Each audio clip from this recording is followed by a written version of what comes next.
श्रीशुक उवाच नमः परस्मै पुरुषाय भूयसे सदुद्भवस्थाननिरोधलीलया गृहीतशक्तित्रितयाय देहिनाम् अन्तर्भवायानुपलक्ष्य वर्त्मने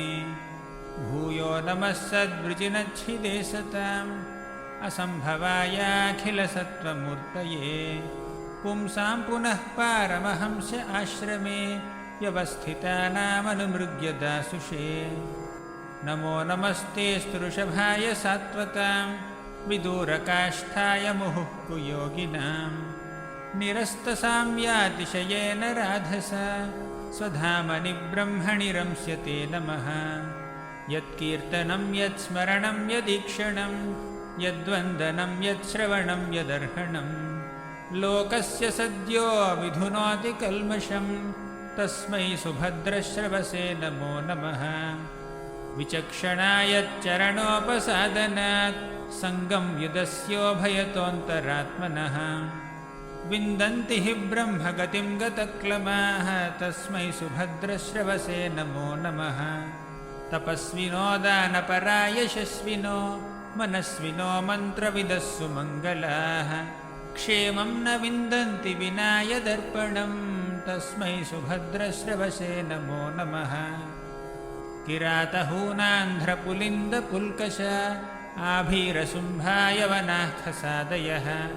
येन्ये च पापा यदपाश्रयाश्रयाः शुध्यन्ति तस्मै प्रभविष्णवे नमः स एष आत्मात्मवतामधीश्वरः त्रयीमयो धर्ममयस्तपोमयः गतव्यलीकैरजशङ्करादिभिर्वितर्क्यलिङ्गो भगवान् प्रसीदताम् श्रियः पतिर्यज्ञपतिः प्रजापतिर्धियां पतिर्लोकपतिर्धरापतिः पतिर्गतिश्चान्धकवृष्णिसात्वतां प्रसीदतां मे भगवान् सतां पतिः यदङ्घ्र्यभिध्यानसमाधिधौतया धियानुपश्यन्ति हि तत्त्वमात्मनः वदन्ति चैतत्कवयो यथा रुचं समे मुकुन्दो भगवान् प्रसीदताम् प्रचोदिता येन पुरा सरस्वती वितन्वताजस्य सतीं स्मृतिं हृदि स्वलक्षणा प्रादुरभूत् किलास्यतः समे ऋषीणां वृषभः प्रसीदताम्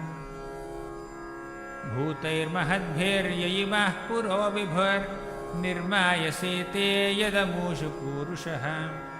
भुङ्क्ते गुणान् षोडश षोडशात्मकः सोऽलङ्कृशिष्ट भगवान् वचांसि मे हरे कृष्ण